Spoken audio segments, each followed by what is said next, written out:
Welcome friends. இன்னைக்கு நம்ம ரெட்டோ ரெசிபீஸில் 8 useful kitchen tips பார்க்க போகிறோம். நம்மள சில பேருக்கு இது தெரிஞ்சிருக்கலாம், தெரியாதவங்களுக்கு இது கண்டிப்பாக யூஸ்ஃபுல்லாக இருக்கும்னு நம்புகிறேன். அதுக்கு முன்னாடி சேனலை சப்ஸ்கிரைப் பண்ணிக்கோங்க, பக்கத்தில் இருக்க பெல் பட்டனையும் ஆன் பண்ணிக்கோங்க. டிப் நம்பர் 1 என்னன்னு பார்க்கலாம். நிறைய பேர் இப்போ இந்த கட்டி பெருங்காயம் தான் வாங்குகிறோம், காம்பவுண்டட் ஹிங் அவாய்ட் பண்ணணும் அப்படின்றதுக்காக. இதை யூஸ் பண்ணுறதுக்கு முன்னாடி நீங்கள் இந்த மாதிரி சின்ன சின்னதாக கிள்ளி போட்டு வச்சுக்கோங்க. இது ஒட்டாது. ஒருவேளை மிக்சியில் பொடி பண்ண டைம் இல்லை அப்படின்னா டெய்லி ஊற வைக்கிற அந்த புளியோட இதையும் சேர்த்துடலாம், கரைஞ்சிரும். நீங்கள் தனியாக எண்ணெயில் தாளிப்போட சேர்க்கணும் அப்படின்ற அவசியம்லாம் இல்லை, நல்ல வாசனை கொடுக்கும். அடுத்து டிப் நம்பர் 2, எல்லா காயும் வாஷ் பண்ணுற மாதிரி பூண்டையும் நம்ம தண்ணீரில் போட்டுடலாம். கம்மியான அளவு போடும்போது நம்ம ஒரு பாட்டிலில் போட்டு குளுக்கிறதோ இல்லை ஒரே ஒரு பூண்டு தலையில் வச்சு இடிக்கிறது அதெல்லாம் பண்ண முடியாது. அப்போ இந்த மாதிரி நீங்கள் யூஸ் பண்ணிங்கன்னா ஈஸியாக உங்களுக்கு உரிக்க வந்துடும். வெட்டான உடனேயே அந்த தோல் பாருங்கள் எவ்வளோ மெல்லிஸாக இருக்குது, அது ஈஸியாக உரிக்க வந்துடும். இந்த மாதிரி நீங்கள் வேகமாக உரிச்சிடலாம்.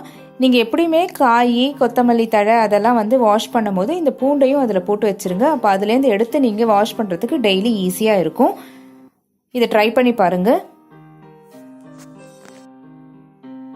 அடுத்து டிப் நம்பர் 3, பூண்டு பேஸ்ட் மட்டும் இல்லாமல் நம்ம ரசத்துக்கு சேர்க்கக்கூடிய பூண்டு மிளகு சீரகத்தையும் இந்த மாதிரி தட்டி அதில் ஒரு ஸ்பூன் எண்ணெய் சேர்த்து மிக்ஸ் பண்ணிடுங்க. இதை ஒரு டைட் கண்டெய்னரில் போட்டு நம்ம ரெஃப்ரிஜரேட் பண்ணிடலாம். 1 வீக் வரைக்கும் வச்சுக்கலாம். ஒரு வாரம் வரைக்கும் அந்த வாசனையும் அப்படியே இருக்கும், ஃப்ரெஷ்ஷாகவும் இருக்கும். ட்ரை பண்ணுங்கள். அடுத்து டிப் நம்பர் 4, நம்ம டெய்லி அரிசியை வாஷ் பண்ணுறதுக்காக சிங்க் கிட்ட போய் நின்று அந்த தண்ணியை வாஷ் பண்ணி சிங்கில் கொட்டிடுவோம். எல்லாருக்குமே அந்த பழக்கம் இருக்கும். அந்த மாதிரி பண்ணாமல் தண்ணியை தனியாக எடுத்து வச்சு காய் வாஷ் பண்ணுறதுக்கு யூஸ் பண்ணிக்கலாம். அடுத்த டிப் நம்பர் 5, இப்போ செக்கு எண்ணெய் யூஸ் பண்ணுறதுனால நிறைய லிட்டர்ஸ் வாங்கி நம்ம ஸ்டோர் பண்ணி வச்சுக்கிறோம். சில பேர் 6 மந்த்ஸ் கூட யூஸ் பண்ணுறீங்க. அந்த மாதிரி வாங்கி வச்சுட்டு இருக்க கண்டெய்னரில் இந்த மாதிரி ஒரு புளியை உருட்டி அதை உள்ளே போட்டுட்டிங்கன்னா அந்த சிக்கு வாசனை வரவே வராது. 10 லிட்டர்ஸ் 15 லிட்டர்ஸ் நீங்கள் மொத்தமாக செக்கில் எண்ணெய் ஆட்டி வச்சுக்கிட்டாலும் நல்லாயிருக்கும்.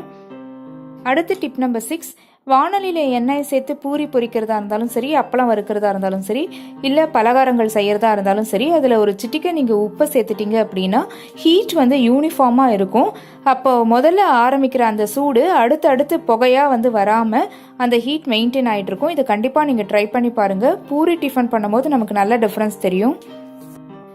அடுத்து டிப் நம்பர் 7, இப்போ பாருங்கள், நான் குக்கர் உள்ள இந்த கண்டெய்னரில் தான் சாதம் வடிச்சிருக்கேன். நீங்கள் குக்கரில் சாதம் வடிக்கிறவங்களா இருந்தீங்கன்னா இந்த மாதிரி கண்டெய்னரை வாங்கி யூஸ் பண்ணிக்கலாம்.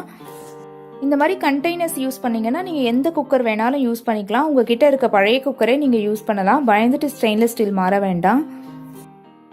அடுத்து டிப் நம்பர் 8, இது பிகினர்ஸ்க்கெல்லாம் ரொம்ப யூஸ்ஃபுல்லாக இருக்கும். டேஸ்ட் பண்ணி பார்க்க முடியாத நாட்களில் நம்ம குழம்புல உப்பு போட்டோமா இல்லையான்னு தெரியாது. இப்போ கொதிச்சுட்டு இருக்கதை பாருங்கள், சைடில் எல்லாமே தளதளன்னு கொதிக்கும். இப்போ தேவையான அளவு உப்பை நீங்கள் இதில் சேர்த்துட்டீங்க அப்படின்னா நடுவில் மட்டும் கொதிக்க ஆரம்பிக்கும். இந்த டிஃப்ரென்ஸ் நீங்கள் குக் பண்ண தெரியும்.